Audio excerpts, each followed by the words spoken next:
2000 সালে যখন আমার বয়স 12 বছর ক্লাস 7-এ পড়ি, তখন আমার বিয়ে হয়ে যায়। ফ্যামিলি থেকে আমরা আমার যদি ফ্যামিলির কথা বলি, আমরা 4 ভাই 1 বোন। তো আসলে ছোটবেলা প্রত্যেকেরই স্বপ্ন থাকে পড়াশোনা করবে, নিজের একটা পরিচয় তৈরি করবে, পরিশেষে হয়তো ফ্যামিলির জন্য কিছু করবে এবং দেশের জন্য কিছু করবে। তো সেই সুযোগটা আমার হয়ে ওঠে না, আমাকে আসলে বিয়ে দিয়ে দেওয়া হয়। তো ওই স্বপ্নটা আমার মধ্যে থেকে যায়। আমি সংসার করতে থাকি, আমার হাজবেন্ড বিয়ের পর পরে প্রবাসে চলে যায়।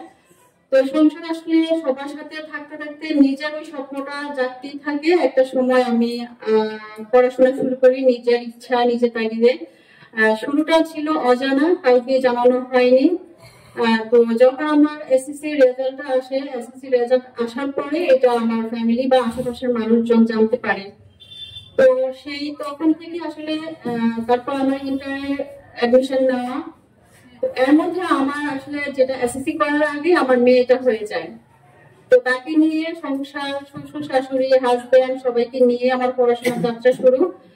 তারপরে ইন্টারে যখন আমরা ভর্তি হই, তখন আমার দ্বিতীয় সন্তান ছেলে, ও আমার কনসিভ করে ফেলি। তো তারপরেও আমি ওকে নিয়ে যখন ওর ডেলিভারি হয়, তখন আমার ইন্টার ফাইনাল পরীক্ষাটা আমি দেই। তো তখন মোটামুটি আলহামদুলিল্লাহ ভালো। এর মধ্যে আমি বিভিন্ন কারিগরি যে শিক্ষাগুলো ছিল, ধরেন কম্পিউটার কোর্স বা গ্রাফিক্স, মাঝে মাঝে এগুলা বিভিন্ন প্রশিক্ষণগুলো আমি নিয়ে থাকি। তো আসলে এর মধ্যে আবার আমি বিউটি কোর্সটা নিয়েছি নিজের উদ্যোগে। তো আসলে শেষ পর্যন্ত যে একটা সেলুন দিব, আমার আর্থিক সহযোগিতা ছিল না।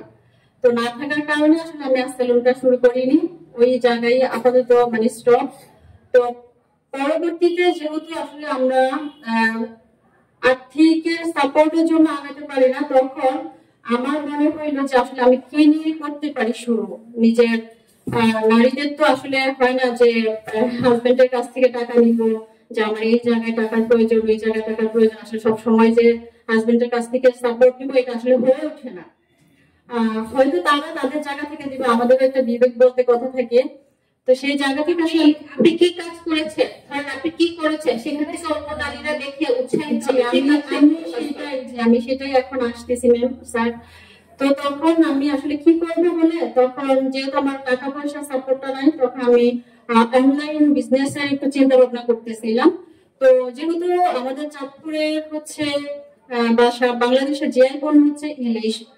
তো আমি একটু চিন্তা করলাম যে টাকা বা কি বলে ইনভেস্ট ছাড়া কিভাবে কি শুরু করা যায়। তো তখন আমার মনে হইলো যে আমি তাহলে ইলিশটা নিয়ে শুরু করি। তো তখন আমার আসলে অনলাইনে একটু প্রচার প্রচারণা ছিল, যেহেতু বিভিন্ন কোর্স গুলি করেছি। তো সেই জায়গা থেকে কিছু কিছু মানুষের সাথে আমার অনলাইন পরিচিতিটা একটু ভালো ছিল।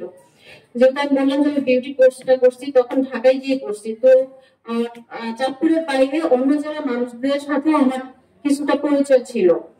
তো উদ্যোক্তা হওয়ার জন্য বিভিন্ন অনলাইন কোর্স গুলি যখন করি, তখন 64 জেলা এবং 50টা দেশের মানুষের সাথে আমার একটু একটু কানেক্ট হইতে থাকে।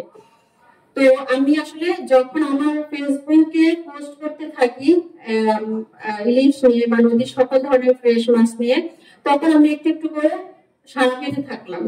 তো এটা হয় কি, প্রসেসটা আমরা আগে পেমেন্টটা নিয়ে থাকি, যেহেতু আমি বলছি যে আমার আর্থিক সহযোগিতা নাই। তো সেই জন্য আমি ওই অনলাইনে ইলিশটা দিয়ে শুরু করে এখন মোটামুটি সারা বাংলাদেশে এবং বিশ্বের 50টা দেশে আমি ইলিশ এবং নদীর সব ধরনের মাছ নিয়ে বিনা পুঁজিতে কাজ শুরু করি, এবং আলহামদুলিল্লাহ এখন মোটামুটি ভালো চলতেছে। খুব ভালো একটা প্রসার এবং প্রচার। মোটামুটি আমার মাসে 1 লাখ টাকা বা তার একটু কম বেশি সেল হয়ে থাকে আলহামদুলিল্লাহ। তো এটা নিয়ে আসলে আমি, আমার হাজবেন্ড যখন প্রবাসে যান বা থাকেন দীর্ঘ সময়, পরিশেষে আসলে কিছু করতে পারে না। এখন যে আমার 2টা বাচ্চা, আলহামদুলিল্লাহ আমি নিজেই মোটামুটি বেশিরভাগ খরচটা আমি বহন করি ওদের। কারণ আমার হাজবেন্ড সংসারের বড় ছেলে ছিলেন। তো আমার সংসারের দায়িত্ব পালন করতে গিয়ে, সবাইকে আসলে দেখতে গিয়ে নিজের সংসার বা বাচ্চাদের প্রতি ওইরকম কেয়ারটা নিতে পারে না। তো এখন আলহামদুলিল্লাহ আমি মোটামুটি ভালো বিজনেস করতেছি, বা একজন নারী উদ্যোক্তা নিজেকে বলতে পারতেছি সবার সামনে আমি একজন নারী উদ্যোক্তা। পাশাপাশি আমার যে হাতের সেলাই কাজ, এগুলো আমি চালিয়ে যাই, এবং আমার আশেপাশে যে বোনরা আছে তাদেরকে আমি শেখাই। কুশি কাটা কাজ, মোটামুটি আমার নিজের একটা উদ্যোগ আছে, আমি নিজে এটা টোটাল প্রসেস করি, আমি নিজে হাতে গলাটা বুনন করি কুশি কাটা, ওইটা দিয়ে আবার বেবি ফ্রক তৈরি করে ওইটা সেল করি। তো আছে আলহামদুলিল্লাহ, মোটামুটি আমার আমি বলবো যে আমি এভাবে ইনশাল্লাহ এগোচ্ছি। আপনার নামটা?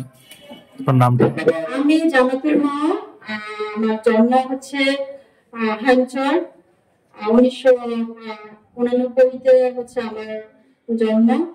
আর আমার পড়াশোনা বললাম তো, আমি যেহেতু আসলে শুরু থেকে পড়াশোনা করতে পারিনি, বাবা মা বিয়ে দিয়ে দিয়েছে, তো এটা আমার কমপ্লিট হলে এখন আমি ডিগ্রি করতেছি।